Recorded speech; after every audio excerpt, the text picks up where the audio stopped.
तो पिछले एपिसोड में हमने देखा कि पार्क गिनवॉन का पता करने के लिए प्रेसिडेंट जैंग के यहाँ पहुंचता है, लेकिन यहाँ पर भी प्रेसिडेंट जैंग सिचुएशन का फायदा उठाकर पार्क को उनसे घुटनों के बल आके माफी मांगने को कहता है, और जिसके बाद ही वो उसे एड्रेस देंगे। लेकिन यहाँ पर पार्क अपनी ईगो को साइड रखकर अपने सारे उसूलों को तोड़ देता है, क्योंकि उसे ईथियो की जान बचानी थी, और वो प्रेसिडेंट जैंग के सामने घुटनों के बल आ जाता है, जिसे देखकर प्रेसिडेंट जैंग बहुत ही खुश हो जाते हैं और अपने अंदर का बचा हुआ सारा जहर उगलने लगते हैं। जहाँ पर वो पार्क से कहते हैं कि ये तुझे 10 साल पहले ही कर लेना था, और यहाँ तक ये बात पहुँचती नहीं, और वो काफी ज्यादा खुश हो रहे होते हैं। जिसके बाद वो गिनवॉन को एक बार फिर से धोखा देते और उसका पता पेपर में लिख के पार्क को देने जा रहे होते हैं। लेकिन तभी पार्क प्रेसिडेंट जैंग से पूछता है उन्हें कैसा लग रहा है मुझे घुटनों के बल देख के, क्या उन्हें इसमें खुशी मिल रही है किसी को दबाने में। जहाँ पर प्रेसिडेंट जैंग के पास कोई जवाब नहीं होता, और यहाँ पर पार्क प्रेसिडेंट जैंग को बताता है कि मैंने हमेशा ही आपको अपना दुश्मन समझा था, लेकिन आपसे ही मैंने सबसे ज्यादा सीखा था और आप ही को अपना आइडियल माना था। लेकिन आज मैं इस बात पे रिग्रेट करता हूँ कि मैंने आपको अपना आइडियल माना। और यहाँ पर पार्क कहता है कि वो रिग्रेट करता है इस बात पे कि उसने प्रेसिडेंट जैंग जैसे गंदे इंसान को फॉलो किया, जो कि इस सिचुएशन का भी फायदा उठाकर अपने ईगो को सेटिस्फाई कर रहा है। और तभी यहाँ पर पार्क प्रेसिडेंट जैंग के हाथ से गिनवॉन का एड्रेस छीन लेता है और सैंगवॉन के साथ वहां से चला जाता है। और यहाँ पर प्रेसिडेंट जैंग खड़े खड़े ये सब देखते रह जाते हैं। और इसकी दूसरी तरफ हम यहाँ पर गिनसू और ईसियो को देखते हैं, जो कि वहां से भागने की कोशिश कर रहे होते हैं। लेकिन तभी वहां पर हियून और उसके गुंडे गिनवॉन के साथ आ जाते हैं और उन्हें पीटने जा रहे होते हैं। लेकिन तभी वहां पर ईसियो गिनवॉन से उन्हें रोकने को कहती है और खुद वहां से भाग जाती है ताकि वो बाहर से कोई हेल्प ले सके। और यहाँ पर हम देखते हैं कि गिनसू काफी कोशिश करता है उन्हें रोकने की, लेकिन वो गुंडे गिनसू को काफी पीटते हैं और ईसियो के पीछे चले जाते हैं। जिसके बाद हम देखते हैं कि ईसियो रोड पे दौड़ रही होती है ताकि वो बाहर जाके हेल्प ले सके।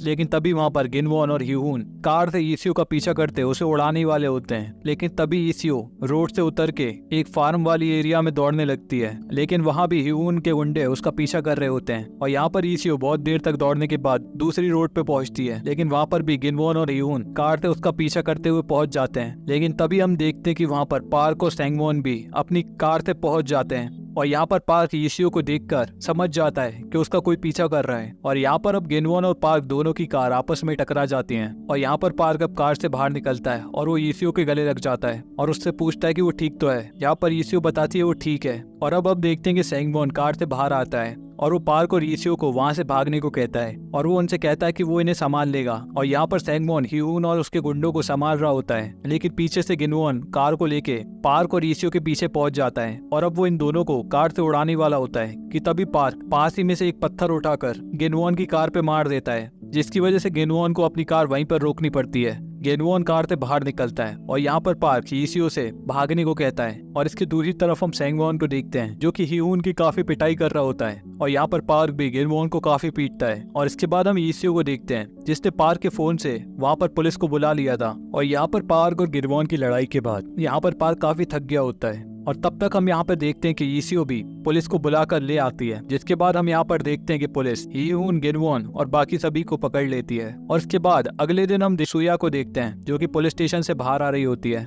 और यहाँ पर हमें पता चलता है कि सुया ने प्रेसिडेंट जैंग की कंपनी के खिलाफ वो सारे सबूत पुलिस में दे दिए थे, और इसकी वजह से प्रेसिडेंट जैंग की जेंगा कंपनी काफी सारे फ्रॉड में फंस चुकी होती है। और यहाँ पे सारे बोर्ड ऑफ डायरेक्टर्स ने भी प्रेसिडेंट जैंग का साथ छोड़ दिया होता है। और यहाँ पर प्रेसिडेंट जैंग का सेक्रेटरी और गिनसू आके प्रेसिडेंट जैंग को बता रहे होते हैं कि अब उनकी कंपनी में कुछ नहीं बचा, और अब उनके पास सिर्फ एक ही रास्ता है कि वो अपनी कंपनी को किसी को बेच दें ताकि उन्हें थोड़ी बहुत कीमत मिल सके। और इसके बाद हमें यहाँ पर जेल का सीन दिखाया जाता है, जहाँ पर गिनवॉन से मिलने के लिए ली हुजिन आया होता है। लेकिन यहाँ पर गिनवॉन ने उसे पहचाना नहीं होता, लेकिन ली हुजिन उसे बताता है कि वो वही लड़का है जिसे वो स्कूल में काफी ज्यादा परेशान करता था, और उनकी और पार्क की दुश्मनी उसी से शुरू हुई थी। लेकिन यहाँ पर गिनवॉन उससे पूछता है तो वो उसके पास क्यों आया है। और यहाँ पर ली हुजिन गिनवॉन को बताता है जिस कंपनी के नाम पे उड़ा करता था, अब वो कंपनी नीलाम होने जा रही है, और उसके पिता चेयरमैन जैंग पे काफी ज्यादा करप्शन के आरोप लगे हैं, और इसमें उसी का हाथ है। और यहाँ पर वो गिनवॉन से कह के चला जाता है कि अब उसके पास कुछ नहीं है जिसके घमंड में वो उड़ सके, और यहाँ पर वो उसे बेवकूफ कह के चला जाता है। जिसके बाद हम देखते कि गिनवॉन वहाँ पर पागलों की तरह चिल्ला रहा होता है। और इसके दूसरी तरफ हम प्रेसिडेंट जैंग के यहाँ पे देखते हैं कि प्रेसिडेंट जैंग गिनसू से बात कर रहे होते हैं कि अब कंपनी का क्या करना है। जहाँ पर गिनसू कह रहा होता है कि अब उन्हें कंपनी को बेचना होगा ताकि उन्हें कुछ कीमत मिल सके। लेकिन यहाँ पर प्रेसिडेंट जैंग कंपनी को बेचने के लिए तैयार नहीं होते। लेकिन यहाँ पर गिनसू भी प्रेसिडेंट जैंग का वही पुराना डायलॉग कि ताकतवर कमजोर का शिकार करता है, वो प्रेसिडेंट जैंग से कहने लगता है कि अब हम कमजोर बन चुके हैं और अब हमारा शिकार होगा। जिसे सुनकर प्रेसिडेंट जैंग को काफी गुस्सा आ जाता है और वो गिनसू को वहाँ से निकलने को कहते हैं। दूसरी तरफ हम हॉस्पिटल में देखते हैं जहाँ पर पार्क की तबीयत अब काफी ठीक हो गई होती है और यहाँ पर पार्क से मिलने के लिए ईसीओ की मॉम आई होती हैं और यहाँ पर वो पार्क और ईसीओ के रिश्ते के बारे में मान जाती हैं और इस बात से ईसीओ भी काफी ज्यादा खुश होती है। और यहाँ पर ईसीओ पार्क से पूछती है क्या वो उसे पसंद करता है, लेकिन पार्क कहता है कि नहीं, वो उससे प्यार करता है, जिसे सुनकर ईसीओ काफी ज्यादा खुश हो जाती है। और इसकी दूसरी तरफ हम प्रेसिडेंट जैंग को देखते हैं जो कि अपनी आखिरी मदद मांगने के लिए टोनी की ग्रैंडमा को कॉल करते हैं और उनसे मदद मांगने की कोशिश करते हैं। लेकिन यहाँ पर टोनी की ग्रैंडमा भी प्रेसिडेंट जैंग की मदद करने के लिए साफ मना कर देती हैं क्योंकि प्रेसिडेंट जैंग ने उनकी बात नहीं सुनी थी जब उन्होंने पार्क को परेशान करने से मना किया था। और यहाँ पर प्रेसिडेंट जैंग काफी गिर के मदद मांग रहे होते हैं ताकि वो अपनी कंपनी को बचा सके। लेकिन यहाँ पर टोनी की ग्रैंडमा प्रेसिडेंट जैंग से साफ कह देती हैं कि अगर उसे मदद चाहिए तो अब उसकी मदद सिर्फ एक ही जन कर सकता है जो कि पार्क होने वाला है, क्योंकि यहाँ पर प्रेसिडेंट जैंग की कंपनी को टेक ओवर पार्क ही करने वाला था और अब वही चाहे तो प्रेसिडेंट जैंग की मदद कर सकता है। और उसके बाद हम यहाँ पर प्रेसिडेंट जैंग को देखते हैं जो कि पार्क के पुराने वाले डेनमम पब पे पहुंचते हैं और वहाँ पर पार्क और ईसीओ भी पहुंच जाते हैं जहाँ पर उसी पुराने दिन की तरह पार्क प्रेसिडेंट जैंग के लिए खाना बना के लाता है और उस खाने को खाकर प्रेसिडेंट जैंग कहते हैं कि उनके पास इस खाने के पैसे नहीं है तो क्या वो इसे किसी और तरीके से चुका सकते हैं। और यहाँ पर प्रेसिडेंट जैंग पार्क के सामने घुटनों के बल बैठकर रोते रोते पार्क से माफी मांगने लगते हैं और उससे कह रहे होते हैं कि वो उनकी कंपनी को प्लीज छोड़ दे और वो काफी ज्यादा गिड़गिड़ा रहे होते हैं। लेकिन यहाँ पर पार्क प्रेसिडेंट जैंग से कहता है कि उसने ये सब उनके बदले के लिए नहीं किया, उन्होंने इसलिए किया क्योंकि जेंगा कंपनी वाकई में काफी अच्छी है और इसलिए वो उसे खरीदना चाहता है। और यहाँ पर पार्क प्रेसिडेंट जैंग से कहता है कि वो सिर्फ इसलिए उससे माफी मांग रहे हैं क्योंकि अब उनके पास कुछ भी नहीं बचा, लेकिन अगर ऐसा नहीं होता तो वो माफी नहीं मांगते। और ये कहकर पार्क वहाँ से चला जाता है और प्रेसिडेंट जैंग वहाँ पर रोते रह जाते हैं। और इसके बाद हम यहाँ पर देखते हैं कि पार्क की ईटावन क्लास जेंगा कंपनी को टेक ओवर कर लेती है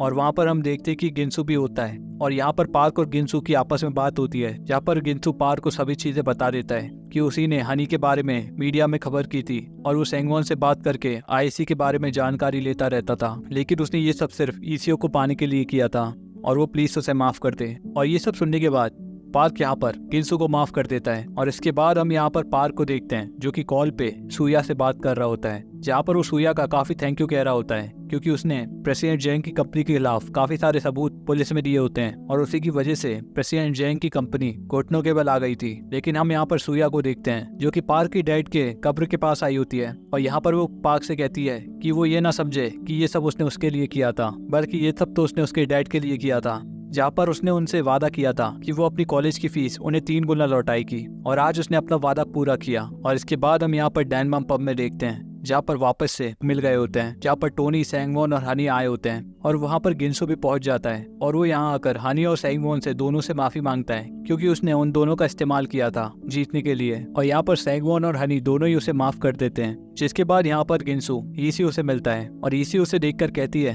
कि वो यहाँ पर क्यों आया है। यहाँ पर गिनसू उसे बताता है कि उसे अपने किए का पछतावा था, इसलिए वो सेंगवॉन और हनी से माफी मांगने आया था। लेकिन यहाँ पर ईसीओ उससे कहती है माफी मांगने सब ठीक हो जाएगा। यहाँ पर गिनसू कहता है कि वो जानता है कि नहीं हो पाएगा, लेकिन तभी हम देखते हैं कि ईसीओ उसे गले लगा लेती है और उससे कहती है कि वो जानती है कि ये सब उसने उसी के लिए किया था और वो उसे माफ कर दे क्योंकि वो उसके प्यार को एक्सेप्ट नहीं कर सकती और वो उसे अपना ख्याल रखने को कहती है। जिसके बाद गिनसू यहाँ पर बताता है कि वो अब यहाँ से यूएस जा रहा है और ईसीओ उसे अपना ख्याल रखने को कहती है। और अब इसके अगले सीन में हम देखते हैं कि पार्क और ईसीओ दोनों ही एक साथ काफी खुश होते हैं। और अब इस सीरीज के आखिरी सीन में हम यहाँ पर पार्क और ईसीओ को एक साथ देखते हैं जो कि काफी खुश होते हैं और यहीं पर सीरीज का दी एंड हो जाता है।